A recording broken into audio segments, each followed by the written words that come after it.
अकोला जिले में दिव्यांगों के अधिकारों को लेकर एक बार फिर गंभीर मुद्दा उठा है। 11 अक्टूबर को अकोला शहर के सामाजिक कार्यकर्ता सैयद नूर सैयद अली ने जिला परिषद के मुख्य कार्यकारी अधिकारी तहसीलदार को एक ज्ञापन सौंपकर दिव्यांगों के लंबित मानदेय की ओर ध्यान आकर्षित किया है। ज्ञापन में कहा गया है कि दिव्यांगों के लिए हर महीने 2500 रुपये का मानदेय स्वीकृत है, लेकिन उन्हें केवल 1500 रुपये ही दिए जा रहे हैं। साथ ही कुछ दिव्यांगों को 1000 रुपये से ही संतोष करना पड़ रहा है, जो बेहद अनुचित है। ज्ञापन में मांग की गई कि सरकार द्वारा स्वीकृत पूरी राशि दिव्यांगों तक पहुंचनी चाहिए। सैयद नूर सैयद अली ने प्रशासन को चेतावनी दी है कि अगर दिव्यांगों के अधिकारों के साथ अन्याय हुआ तो इसके खिलाफ विरोध प्रदर्शन किया जाएगा। उन्होंने संबंधित अधिकारियों को जवाबदेह ठहराने की भी मांग की है। इस बयान ने अकोला जिले के दिव्यांगों में नई उम्मीद जगाई है। कई वर्षों से अपर्याप्त पारिश्रमिक प्राप्त कर रहे पीड़ित दिव्यांगजन अब प्रशासन से उचित न्याय की उम्मीद जता रहे हैं। अकोला शहर के सामाजिक कार्यकर्ता सैयद नूर सैयद अली की इस पहल का हर स्तर पर स्वागत हो रहा है और नागरिक प्रशासन से दिव्यांगजनों की समस्याओं को गंभीरता से लेने की मांग कर रहे हैं।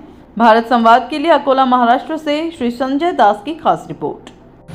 तहसील कार्यालय इथे जमा झालो होतो। आमचे सैयद नूर जे रुग्णसेवक आहेत त्यांच्या नेतृत्वात आम्ही सर्व दिव्यांग इथे जमा झालो आहे। विषय होता दिव्यांगांच्या ज्या पगार आहेत ते 2500 रुपये झाली, तरी बहुसंख्य दिव्यांगाला 1500 रुपये आलेले। ही चुकी कोणाची, कोणत्या अधिकारीची चुकी? ही चुकी मानायला तयार नाही, कारण की त्यांनी त्या कॅटेगरीमध्ये त्या प्रकारच टाकलेला नाहीये की कोणता दिव्यांग आहे, कोणता विधवा आहे, कोणी कर्करोगी आहे, कोणी दुर्धर आजारवाला आहे। त्या अनुषंगाने त्या दिव्यांगाला 1500 रुपये आलेले आहेत। त्याच्यानंतर दिव्यांगांच्या जे केसेस असतात ते आंदोलनाच्या मार्फत आम्ही इथे जमा केले होते गेल्या 3 महिने अगोदर। आज रोजी देखील त्या दिव्यांगांचे अर्ज तपासल्या गेलेले नाही, त्या दिव्यांगांची डीव्हीडी झालेली नाही, ते अर्ज तसेचे तसे पडलेले त्यांच्या टेबलवर जे के तहसीलदार साहेबांचा आदेश होता, त्या आदेशाला ते फेटाळून अजून रोजी त्यांनी ते काम केलेलं नाही।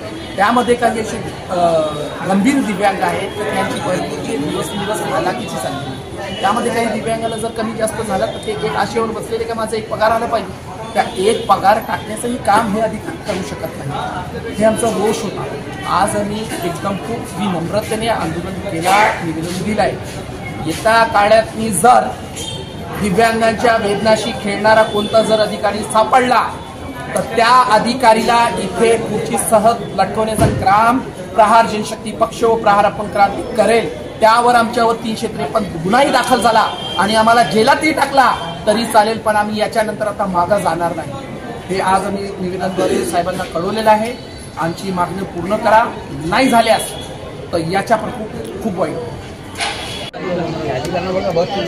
आता आपला निवेदन नायब तहसीलदार साहेब यांनी स्वीकारलेलं आहे, तसंच एसडीओ साहेब पण तिथे उपस्थित होते। यामध्ये आपण स्पष्ट सांगितलेलं आहे की ज्या दिव्यांगांच्या 2500 रुपये पगार होऊनही त्यांना 1500 रुपये कसे आले, यासाठी उद्याचा शनिवार आणि परवाचा रविवार या 2 दिवसात इथे कॅम्प होणार आहे। त्यामध्ये आपला handicap certificate online, UDID card, आपल्या पासबुकमध्ये एंट्री की आपल्याला 1500 रुपये आले ते, आणि आधार कार्ड एवढा घेऊन इथे सकाळी 11 वाजता हजर व्हायचं आहे। तर आपल्या सर्व दिव्यांग बांधवांना हे विनंती आहे, ज्यांचे 1500 रुपये आले असतील 1000 रुपये वाढीसाठी आपण सर्वांनी उद्या आणि परवा सकाळी 11 वाजता तहसील कार्यालय महानगरपालिकेच्या समोर आणि मोठी संख्येने या, आणि फक्त अकोला तहसील यामध्ये अकोला महानगर आणि अकोला तालुक्यातली गाव हे त्यांच्यासाठी आहे। हे व्हिडिओ जास्तीत जास्त शेअर करा, म्हणजे आपल्या इतर दिव्यांगापर्यंत हे बातमी पोहोचली पाहिजे